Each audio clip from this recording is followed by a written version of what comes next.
cresça sempre, sempre mais, que reine a paz e acabem as fronteiras. Nós somos um,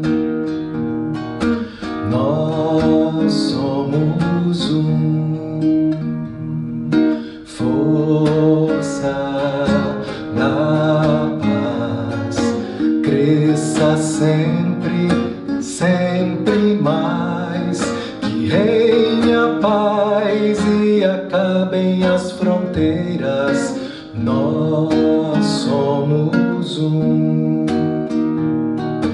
nós somos um, força da paz, cresça sempre, sempre mais, que reine a paz e acabem as fronteiras. Nós somos um, nós somos um.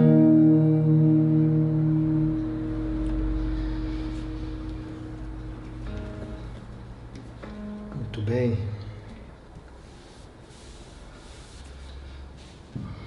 Conseguimos mais uma novidade, né?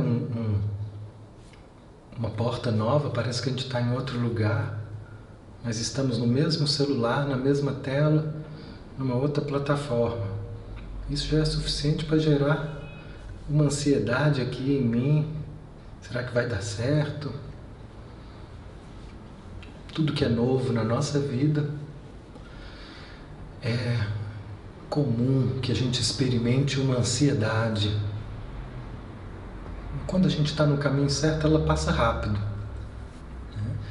Mas essa ansiedade pelo novo está sempre presente, né, na nossa história, e tem a ver com o nosso tema de hoje.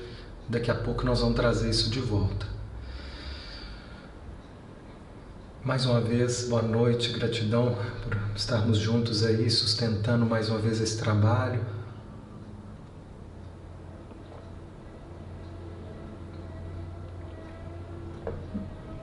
Não estaria aqui falando se não tivesse ninguém ouvindo.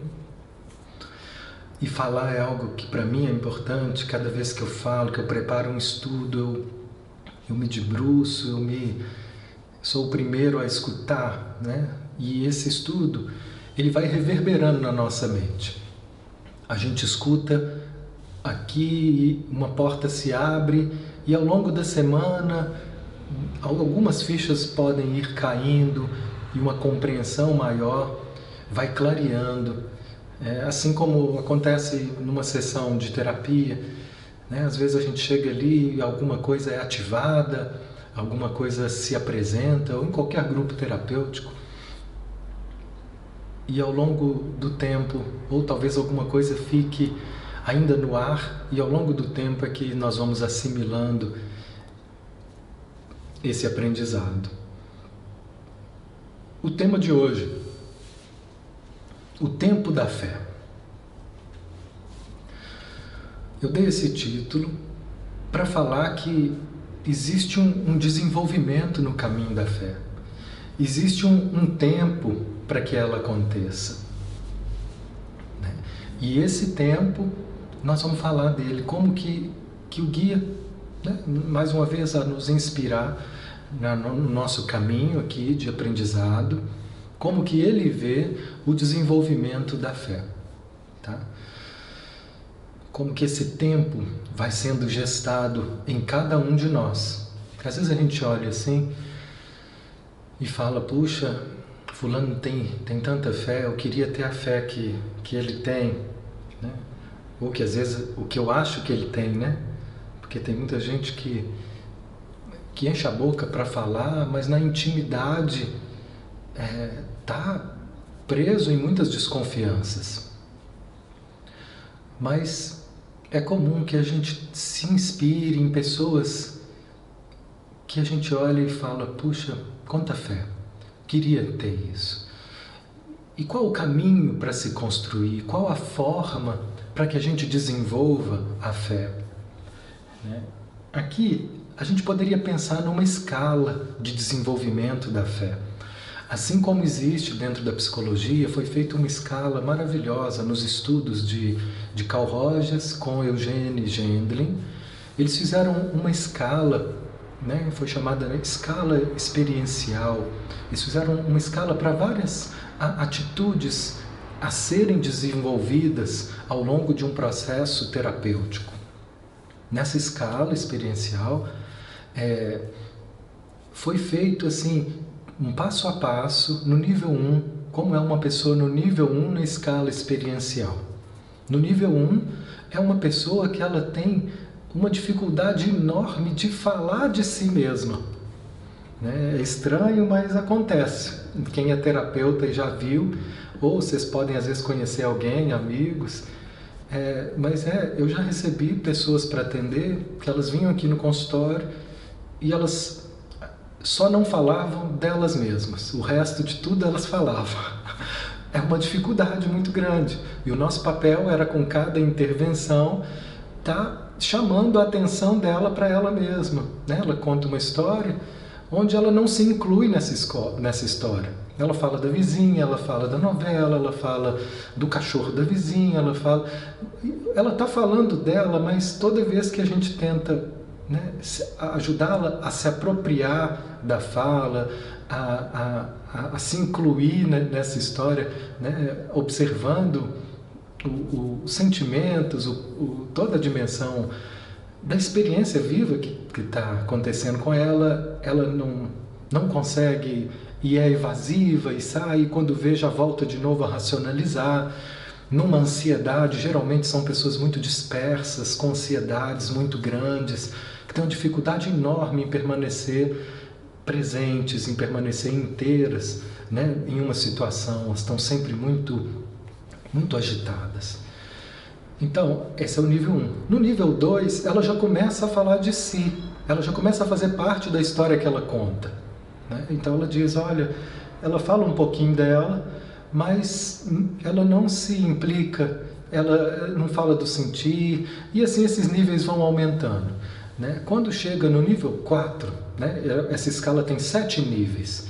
No nível 4, ela então está, vamos dizer assim, aí é que começou uma autorreflexão, né?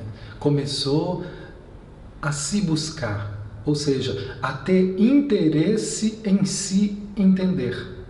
Porque até então, no nível 1, 2 e 3, não tem o que na psicanálise chama assim, ele não entrou em análise.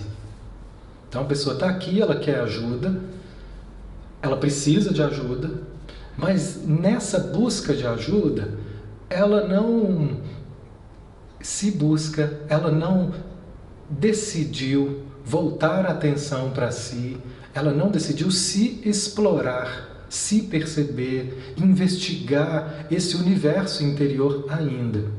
No 4 isso já acontece, porém com dificuldades, né? Com muita dificuldade. Então, às vezes, quando a gente chega perto de um medo, na hora vem uma tensão, trava, cheia de dificuldades, mas ela já tem agora uma direção, já está se explorando. E assim o nível 5 vai, né, melhorando mais. O 6, ela já está bem mais à vontade para poder se escutar, para poder se perceber. No 7, então, ela está totalmente liberada e ela fala do que ela quer, ela não tem mais assim pudores e resistências, não se preocupa assim com a história de que eu estava falando aquilo, eu tenho que continuar, né? Então, são medos que nos impedem de estarmos totalmente abertos para viver as nossas experiências, que elas estão sempre acontecendo, quer eu as perceba ou não. Existe sempre um rio fluindo, né, de experiências que elas estão acontecendo, mesmo que eu não dê atenção para elas, né? Uma vez um professor, Valtim, trouxe o recorte de um poema musicado, de uma música argentina, que a música dizia assim: fulana, você não está deprimida, estava distraída. Né? Distraída de si mesma. Distraída da experiência sentida. Quando a gente vai ficando distraído da nossa experiência sentida, é comum que a gente entre em algum tipo de crise, de colapso, depressões, crises de ansiedade. Né? Então o guia trouxe uma frase hoje que eu publiquei, acho que ontem no Instagram. Quem quiser acompanhar, gente, as nossas postagens, assim eu faço recortes das palestras, né, dos slides que eu trago aqui e vou colocando, né, na página da oficina, lá do Instagram, Oficina da Alma BH. E na publicação que eu fiz ontem, era um recorte da palestra que a gente estudou semana passada, e ela dizia assim, palavras do guia: todo estado de desarmonia, todo estado de confusão, de ansiedade, de depressão que a gente vive, tenha certeza, né? Saiba que esse estado ele deriva de alguma experiência que você não quis olhar. Então, essa postura de não querer ver, né, de evitação, né, ou de distração do nosso universo interno, faz com que vá gerando em nós, vai tendo um acúmulo, né, que quando a gente se abre para sentir aquilo que está sendo, né, vivenciado naquele momento, isso é digerido, isso é que é digestão emocional.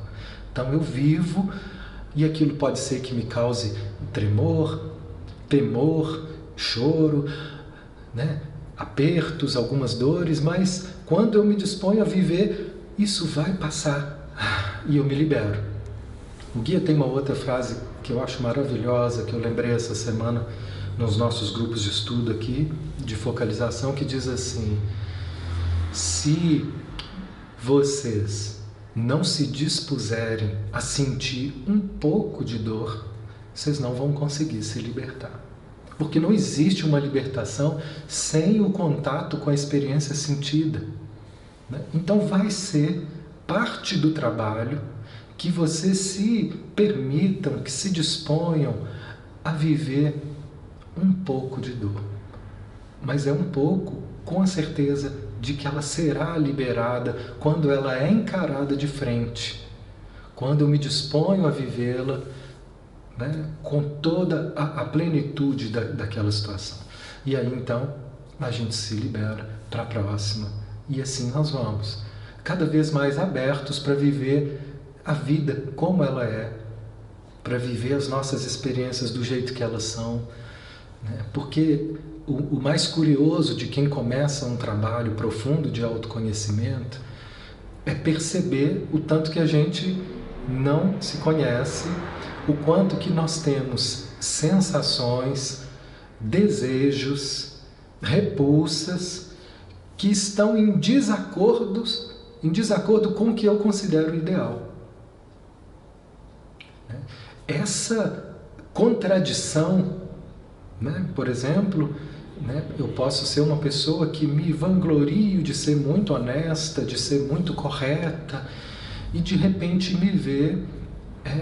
me deparo com fantasias onde eu me vejo, né, tendo um prazer em mentir, tendo um prazer em enganar, né, em levar alguma vantagem numa situação, por mais até que eu não faça isso concretamente, que eu já tenha um autocontrole suficiente para impedir que isso se torne atitude, mas isso passa por aqui. E por mais que às vezes eu não perceba, é comum, e eu vejo muito acontecer, quando a gente começa a se abrir para esse caminho de transformação, começa a vir sonhos. Essa semana eu fiz uma publicação do Gendlin sobre os sonhos também, que diz assim: os sonhos são expressões, né, oníricas, imagens dos nossos conflitos. Então, às vezes eu falo: não, que sonho esquisito, não era eu. Era uma dimensão minha que eu ainda não consegui olhar para ela. Mas se ela está vindo nos sonhos, é porque já existe uma abertura e uma possibilidade da gente se haver com esse material, né? De alguma forma, essa está sendo comunicado a nós. Então, assim, nessa escala experiencial, nós vamos desenvolvendo. Tem gente que já chega na terapia na escala 4, na escala 5, ou seja, já é uma pessoa aberta para essas experiências. E quem é que ensinou ela? Não teve uma escola, né? A nossa escola, ela não nos ensinou a esse tipo de abertura para a vida. A gente aprende questões cognitivas e, né, isso ainda não está no nosso currículo. Mas algumas pessoas desenvolvem isso nos sistemas familiares, em outras histórias, enfim, né, isso. E tem gente que chega e está lá há muito tempo e ainda assim fica ali se debatendo entre esses estágios iniciais. Por isso que é muito relativa essa questão do tempo. Eu tenho 10 anos de análise, tenho 10 anos de terapia, eu tenho 15 anos de Petwork. E daí? E daí se está tudo na sua cabeça, se não passou para cá, se não houve, né, uma abertura, se você não tem uma abertura experiencial para digerir todo esse conhecimento, né, para poder deixar que esse conhecimento seja assimilado no seu corpo emocional, né? Então é relativo nesse sentido. E aqui a gente podia falar também de uma escala em relação à fé. O que faz com que a gente desenvolva a nossa fé. O guia não mapeou essa escala assim com tantos níveis, eu é que estou fazendo aqui essa relação, porque eu gosto muito de fazer essa sincronia, de perceber essas identificações, né? E aqui ele começa dizendo nessa palestra, que palestra que é essa? É a palestra número 221, chama Fé e Dúvida na Verdade, Distorção.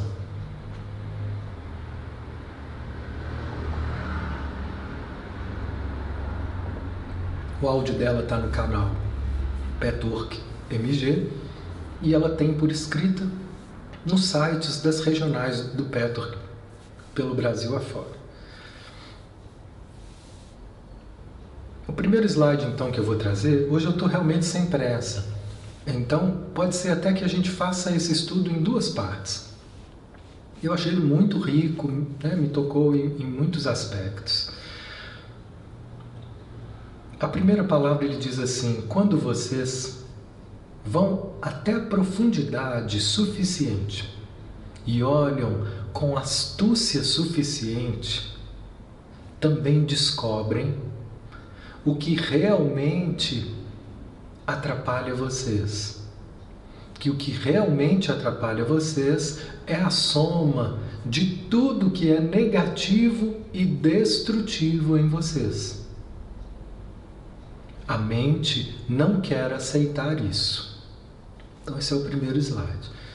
Nós estamos nesse desenvolvimento, não só de nos permitir sentir, né, abertamente as nossas experiências, mas também de desenvolver essa astúcia que eu falei na semana passada, né, do degustar o vinho e saber os componentes ali do vinho, essa astúcia de ir percebendo, desenvolvendo a nossa sensibilidade para descobrir, para perceber a nossa negatividade. Esse é o caminho principal do Petwork e de algumas escolas de psicologia. A psicologia junguiana fala muito disso, das nossas sombras, né? A nossa negatividade é o que nos atrapalha a dar qualquer passo na nossa vida. E no desenvolvimento da nossa fé não é diferente. E nós precisamos de desenvolver a profundidade desse olhar. Como? É um constante trabalho de auto-observação, né? Esse querer ver, esse assumir aquilo que está sendo vivido, aquilo que está sendo sentido. E a nossa mente, ela não quer aceitar isso, ela vai estar sempre colocando uma justificativa, e a forma mais comum que a nossa mente tem para poder nos fazer acreditar que isso não é meu, é projetar, é uma projeção onde eu jogo para o outro. Eu estou assim, por causa do fulano, eu estou com raiva porque olha aqui o que ele falou. E não porque a fala dele ativou uma dor, né? Um lugar em mim que eu já brigo comigo, que eu já me sinto, né, em autodepreciação, e o outro foi lá e tocou num ponto que eu já me deprecio. Né? Então é muito mais fácil eu julgar a conta para o outro do que me ver. A mente, ela vive nos enganando e julgando a conta em alguém das nossas responsabilidades e da nossa negatividade. Então esse é sempre o primeiro passo que ele nos recorda, né? E a gente vai precisar de estar sendo recordado muitas e muitas vezes das mesmas coisas. Ah, mas eu já entendi isso. Tá, você entendeu, mas isso ainda não foi assimilado. Isso está sendo aprendido, isso está sendo assimilado. E nesse processo de aprendizado, né, seja aqui nesse caminho de desenvolvimento emocional, espiritual, ou em qualquer aprendizado a ler, a escrever, é a repetição que vai nos conduzindo ao aprimoramento. Não tem outro jeito. Então nós vamos repetir, mas cada vez que a gente repetir, a gente vai vendo assim um ângulo um pouquinho diferente da mesma coisa. E essa aqui é a sutileza, para que a gente não caia na armadilha de achar ou que eu já sei, ou que isso não dá certo, e desqualificar esses movimentos sutis, né, de aprendizado que vão acontecendo. Então, o guia já diz para nós assim: o que gera? Qual é o lugar em vocês? Por que a gente precisa de fé? Qual é a necessidade, né, de desenvolver um caminho de fé? Qual a necessidade de buscar uma terapia? Qual a necessidade de buscar essas palestras? Qual a necessidade de estar aqui agora assistindo? Né? Nós estamos querendo mudar de lugar, nós estamos querendo sair de alguns lugares que nos trazem infelicidade e frustração. Nós queremos lidar melhor com os nossos conflitos. Ele fala nessa palestra: vocês não fazem ideia como os conflitos que vocês vivem exaurem a energia de vocês, como é desgastante, como é adoecedor, é desgastante, exaure a energia, viver constantemente em conflitos de autocobrança, né, de autoexigência. E a gente passa a viver como se fosse normal viver com esses conflitos. E ele fala: não é normal. Isso é uma distorção que traz uma frustração para vocês, uma infelicidade para vocês. Então ele diz: vocês ainda não sabem o que é viver sem conflito. E ele fala: é possível. Esse é o caminho saudável que o desenvolvimento espiritual vai nos levando. Ah, quanto tempo vai? Depende, né, de cada um, de quem já começou isso em outras histórias, nessa ou em outras vidas. De cada processo tem o seu ritmo, né? Não dá para a gente se comparar e pôr pressa nisso. Mas existe aqui uma trajetória que é apontada não só pelo guia, mas por todos os grandes mestres, os grandes sábios das filosofias espiritualistas espalhadas pelo mundo, dentro do Zen budismo, dentro do taoísmo, dentro do hinduísmo, dentro da mística cristã, né? São várias, assim, eles vão falando as mesmas coisas com linguagens diferentes. Me encanta, eu acho muito bonito ver essa possibilidade que até então é pouco considerada pela psicologia e pela ciência, né? A ciência, para se livrar da alienação de uma fé medieval, descartou e desconsiderou um caminho espiritual como se todo ele fosse alienação. E nós precisamos saber, e o guia nos ajuda muito nisso, a entender que existe uma fé que é saudável, mas existe uma fé que é pura alienação, é uma fé cega. E é essa fé que a ciência rejeitou, e que bom que ela rejeitou, e a gente precisa rejeitar sempre, uma fé alienada, uma fé que tira de nós o trabalho da dúvida saudável, da construção pelo aprendizado, que eu possa desenvolver uma segurança para a vida, né? E uma fé apoiada na minha experiência sentida e não em dogmas, em alguém que falou e que traz dimensões assim teóricas que eu me apoio para poder me sentir melhor ou para me sentir desculpado de algumas coisas, mas que na verdade estão produzindo cobranças e alienações, porque elas não estão integradas na minha experiência.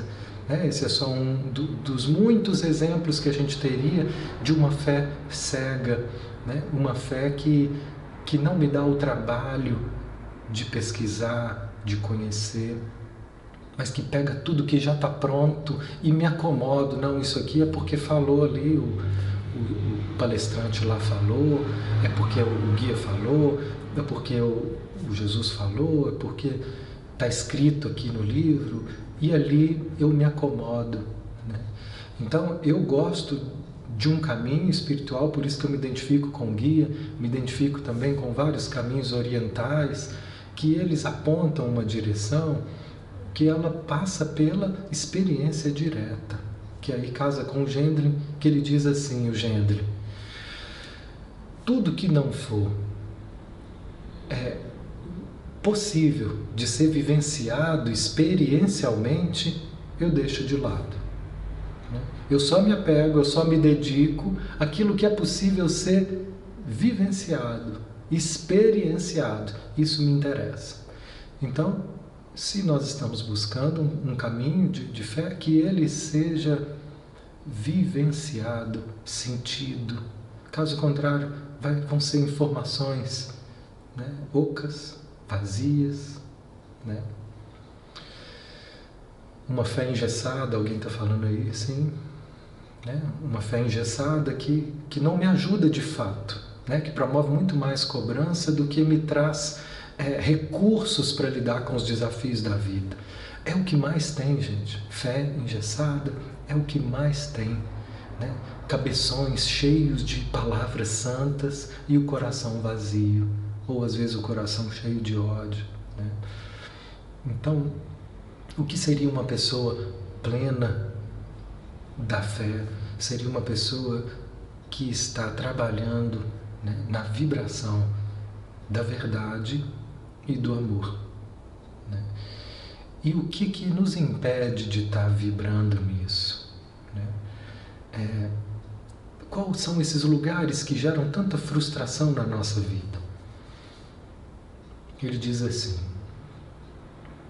quando vocês olham bem profundamente para si mesmos, depois de vencerem a relutância em agir assim, né? Depois da gente vencer essas fases que a gente reluta em olhar para nós, quem já está, gente, nesse processo de se perceber, de se buscar, de se investigar, de querer saber, nossa, isso já é um passo muito, muito grande. Do que quem está procurando soluções fáceis, de quem ainda está querendo que os outros resolvam para mim. Já tem um avanço enorme nessa escala quando eu já estou me responsabilizando pelo meu destino, pela minha história, pela minha vida.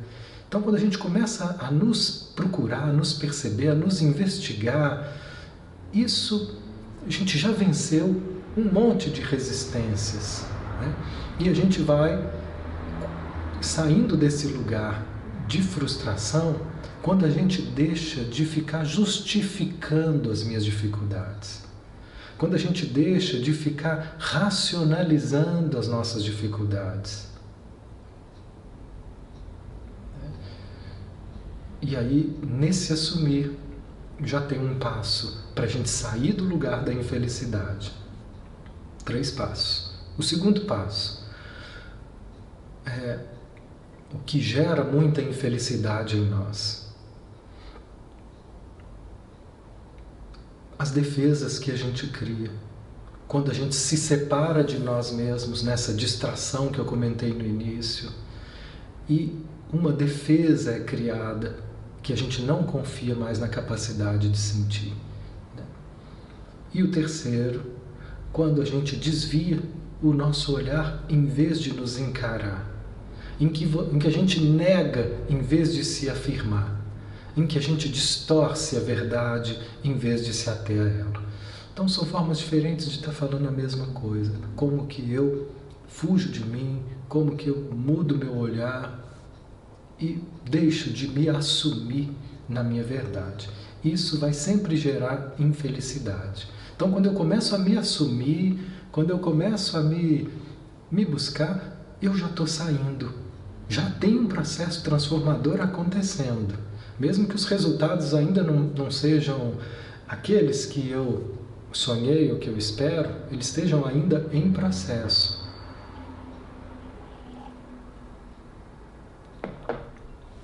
Olha que frase. Não há dor que de alguma forma não seja o resultado de alguma negação da verdade ou negação do amor. Toda dor é uma negação da verdade. Por isso que a verdade liberta, por isso que a verdade cura. A verdade, ela é um encontro com a verdade, ela desamarra, ela descongela, ela abre janelas de casas que estavam fechadas e abafadas. Esse é o poder da compreensão empática que Rogers falava. Quando a gente se sente compreendido, a gente é salvo de loucuras, né? Porque viver com o conflito da gente mesmo não se compreender, esse é o conflito que mais nos desgasta. É a gente não se compreender, a gente está brigando conosco.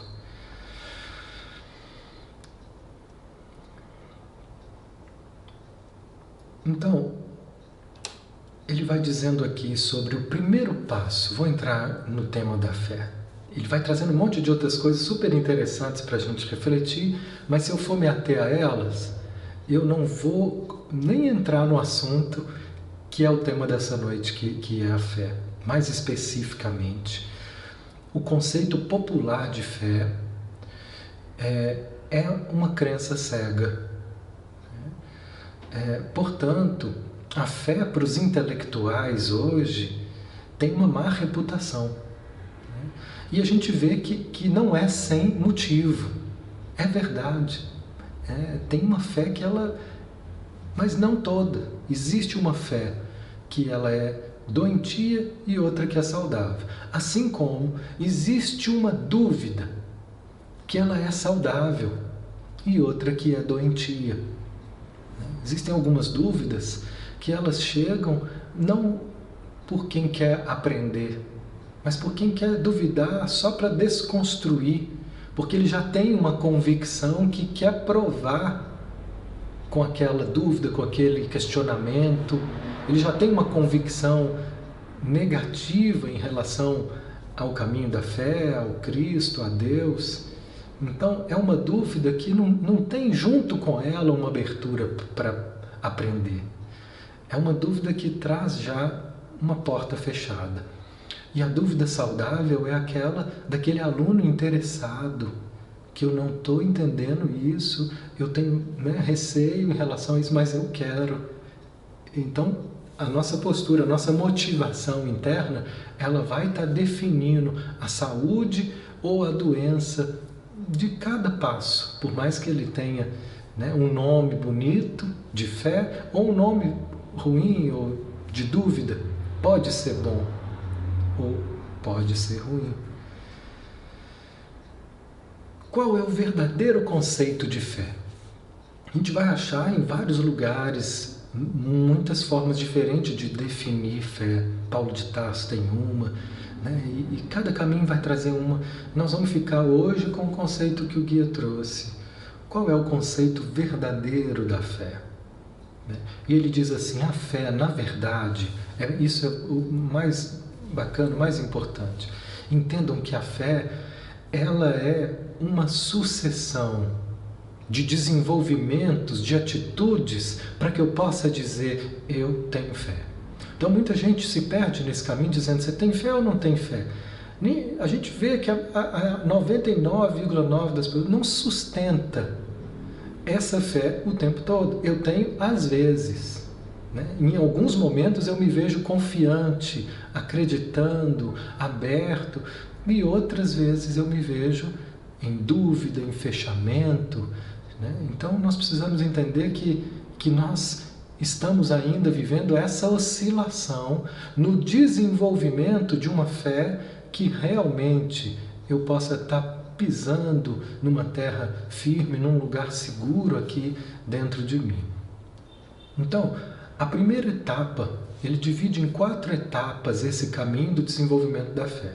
A primeira etapa que ele diz, para que a gente entenda o conceito de fé, então para que eu possa ter fé, primeiro eu preciso saber que fé, a primeira atitude é contemplar uma nova maneira de ser como uma possibilidade.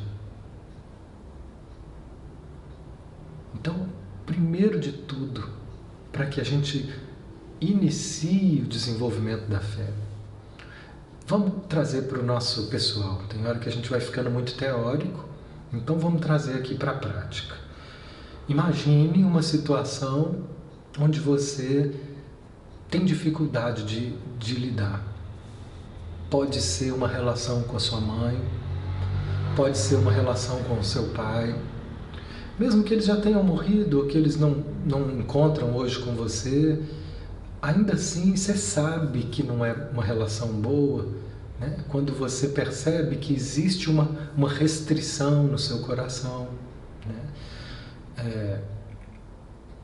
Essa semana uma pessoa trouxe uma experiência tão bonita que ela falou assim: olha, eu comecei a sonhar, eu nunca sonho, não costumo lembrar dos meus sonhos, e eu comecei a sonhar e lembrar de sonhos com meu pai e com meu irmão.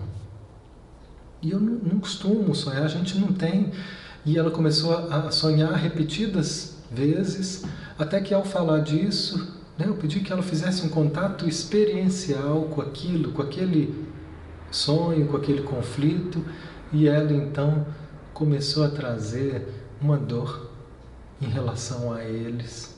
E ela nunca tinha se dado conta que existia uma culpa de ter excluído eles do coração dela.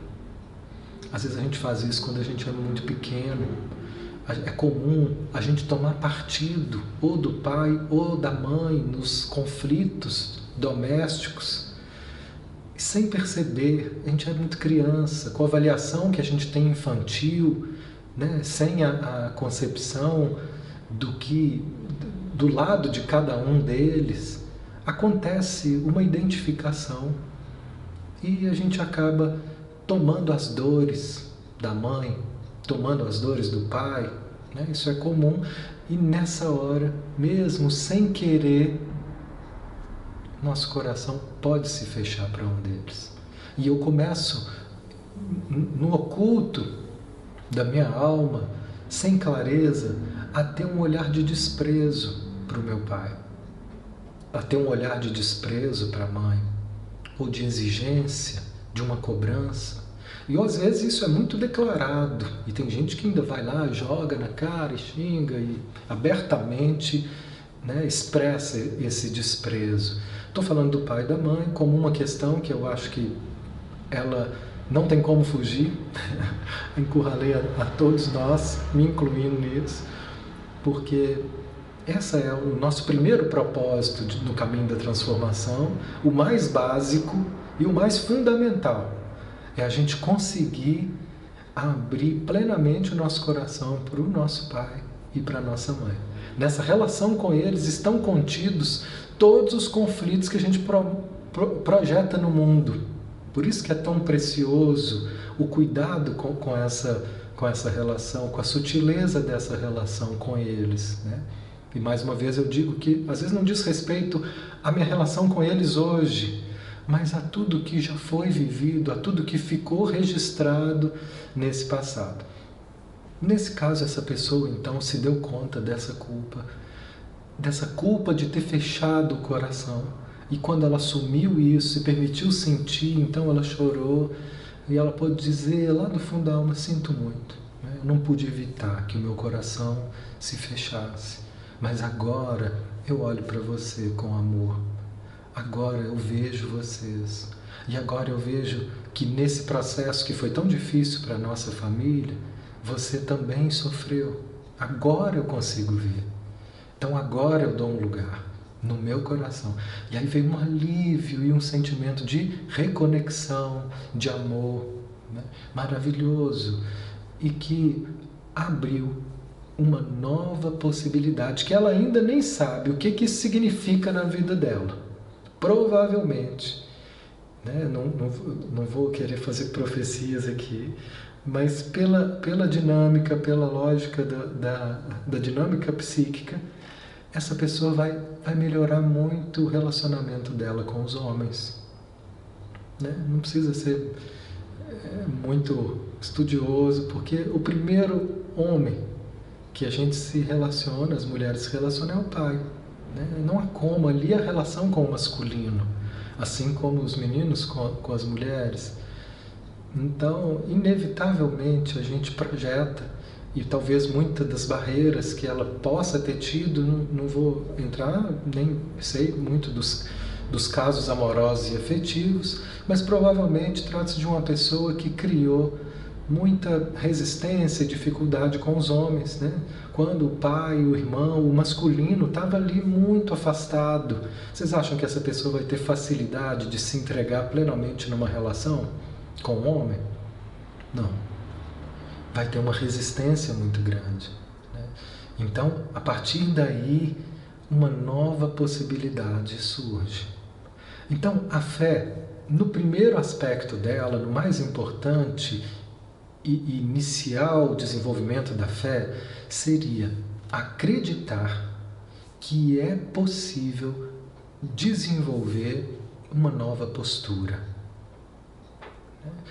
E o que mais nos afunda no nosso desespero em relação aos conflitos que a gente vive é os momentos em que a gente desacredita, os momentos em que eu desisto, quando eu falo não tem jeito para mim. Isso é desolador, né? Isso é o que faz com que muitas pessoas, né, cheguem ao ponto de pôr fim à própria vida, porque elas não acreditam mais que tem saída, né? Ou acreditam que só vão conseguir saída em outro lugar, em outro corpo, ou que vai acabar, porque dali ela não vê mais, né? É uma ausência completa de fé na possibilidade de uma nova vida. Então, essa é a base principal. Eu falei do pai e da mãe, mas podia ter falado, né, de um conflito de relacionamento, né, que é um outro exemplo. Puxa, como é difícil me relacionar com essa pessoa, como é difícil me relacionar com um homem, como é difícil me relacionar com uma mulher, como eu me sinto inseguro. E assim, nessa insegurança, eu posso começar, eu confio, é difícil. Esse é um ponto que eu tenho dificuldade. Em outros pontos eu posso me ver mais desenvolvido. Aqui eu consigo ter humildade para isso. Eu consigo, né, minha força de trabalho está ok, né, consigo me ver disposto ao serviço. Mas nesse aspecto é difícil para mim me abrir para um relacionamento, me expor, escutar o outro, ou me revelar, ou me abrir na dimensão sexual, seja qual for o aspecto da relação que seja difícil e que traga algum tipo de sofrimento para nós. O primeiro passo da fé seria confiar que existe uma nova maneira. Eu posso encontrar uma nova maneira de lidar com isso. Ah, mas eu não sei. Ok, eu não sei, né? Não sei como que ela é. Quando é que eu vou conseguir manifestar um novo olhar, né? E esse é um apelo. Eu quero enxergar essa situação de outra forma? Você acha mesmo que essa situação que te faz sofrer, que o único jeito de lidar com essa situação é esse jeito seu? Você acha que não existe infinitas possibilidades de lidar com isso? E se a gente não tem, é porque nós estamos presos nas nossas concepções rígidas de olhar para a vida, de olhar para nós mesmos. Então, confiar que essa postura nova existe e é possível, já me abriu para o caminho da fé. Quando eu não acredito que é possível, não tem desenvolvimento de fé. Esse é o primeiro passo. Por mais que a gente acredite e às vezes desacredite, até o passo 3, no desenvolvimento da fé, nós vamos ir e voltar, acreditar e desacreditar, acordo confiante, no outro dia eu estou... Essa oscilação, até o passo 3, ela vai fazer parte. Não queira exigir de si mesma uma constância, né? Nesses primeiros momentos que podem durar vidas.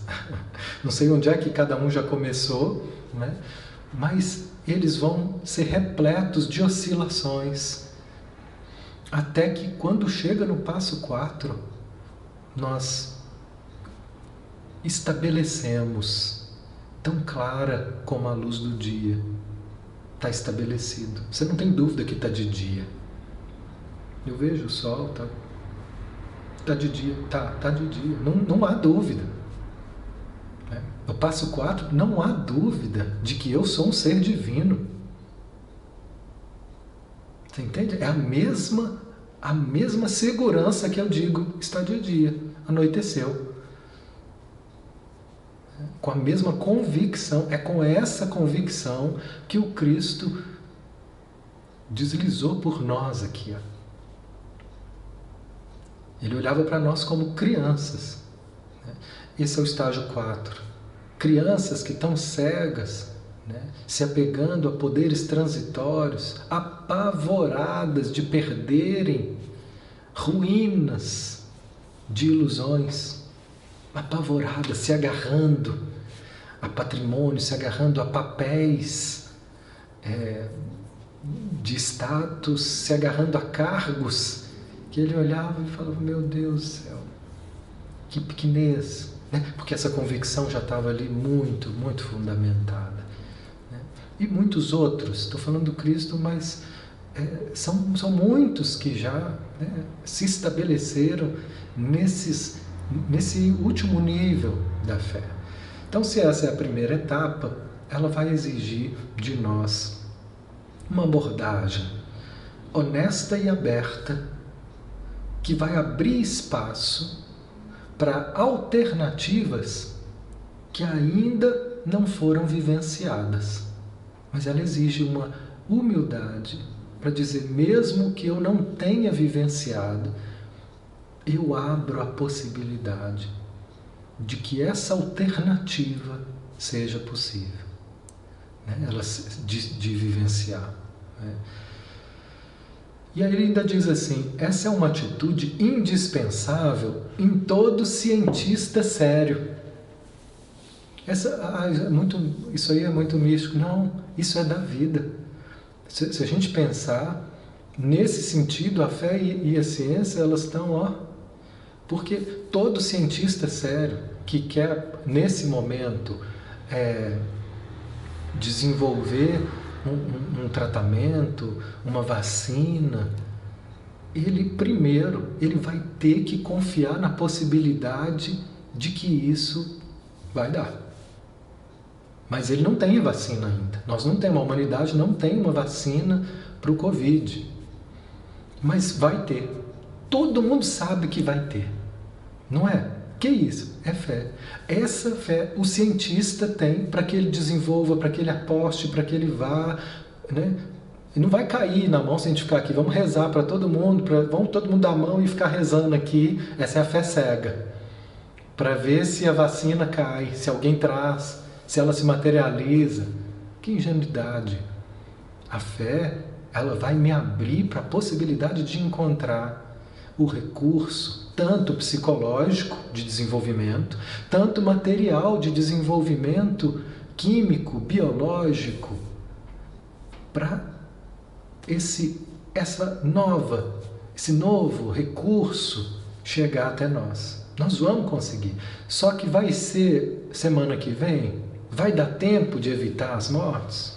O Brasil está ganhando agora o primeiro lugar no mundo de casos, de mortes. Nós estamos no meio de um processo muito, muito doloroso, de muitas perdas. Vai dar tempo da vacina chegar e evitar? Não. Então nós temos uma estimativa. Não se consegue uma vacina com menos de 1 ano e meio normalmente. Nessa situação, o mundo inteiro debruçado, o mundo inteiro com essa fé, eu acho que isso vai ser reduzido. E em muito menos tempo nós vamos achar. Mas não vai ser imediatamente. E quando é então que eu vou desenvolver esse novo olhar em relação ao meu marido, em relação à minha filha, em relação ao meu pai, à minha mãe, à minha esposa? Quando é que eu vou? Eu não sei. Não sei quando que essa vacina, esse antídoto vai ser criado aqui no meu coração para que aquilo que me afete não me afeta mais. Mas quando eu digo isso é possível, eu me abro para essa realidade. Nenhuma ideia nova pode se apresentar a uma mente humana se essa mente não abrir espaço para essa possibilidade. Olha que bacana. Nós só podemos e só vamos conseguir desenvolver se na nossa mente tiver essa abertura. E é com essa abertura que nós vamos estar hoje, assim, focados até semana que vem. Vamos tentar trabalhar isso nessa semana, esse primeiro passo de tudo aquilo que é difícil para mim, eu colocar esse olhar com uma abertura. Eu não sei como que eu vou sair disso. Eu não sei como que eu vou mudar isso, mas é possível. Eu não sei quando, mas é possível e eu me abro para essa possibilidade. Eu me abro, isso é fé, é confiar que nós vamos conseguir. Eu não vou nem entrar no segundo passo, eu vou deixar os outros 3 passos para a semana que vem. E vou encerrar hoje com essa frase aqui. Os verdadeiros passos da fé fazem da própria fé uma estrada dinâmica. São perfeitamente compatíveis com a mentalidade científica. Considerar alternativas que ainda são desconhecidas é uma atitude honesta, objetiva e humilde. Considerar alternativas que ainda são desconhecidas. Honestamente considerar que elas são possíveis de ser conquistadas. Olha como é que isso já nos enche, para que a gente dê os próximos passos.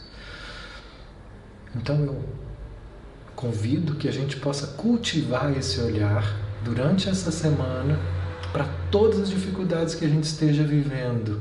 Eu olhar para elas com a abertura desse primeiro passo. E na semana que vem a gente continua com os outros 3 passos, esmiuçando esses outros 3 passos do desenvolvimento da fé. Tá? Uma boa noite, então. Eu despeço. Quem precisa ir, segue. Quem puder ficar mais um pouquinho, eu vou cantar mais 1 ou 2 músicas para a gente poder se despedir. Um beijo, boa noite, boa noite.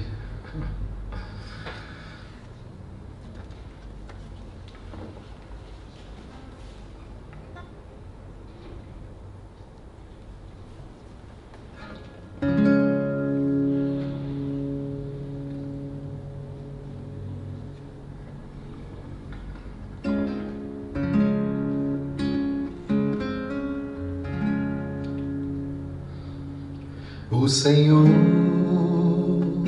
está aqui, Ele está aqui, tão certo como o ar que eu respiro, tão certo como a manhã que se levanta,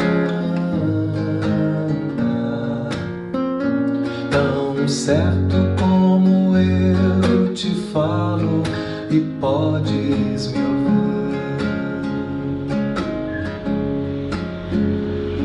Jesus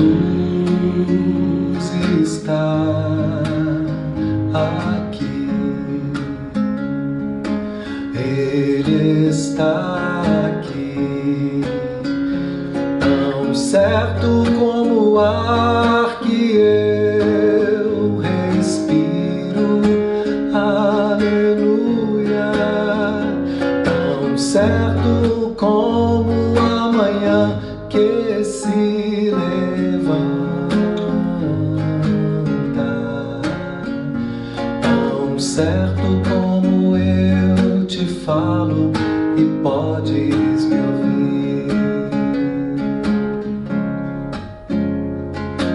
Deus está aqui, Ele está aqui, tão certo como o ar que eu respiro, aleluia, tão certo como a manhã que se levanta, tão certo como eu te falo e podes me ouvir.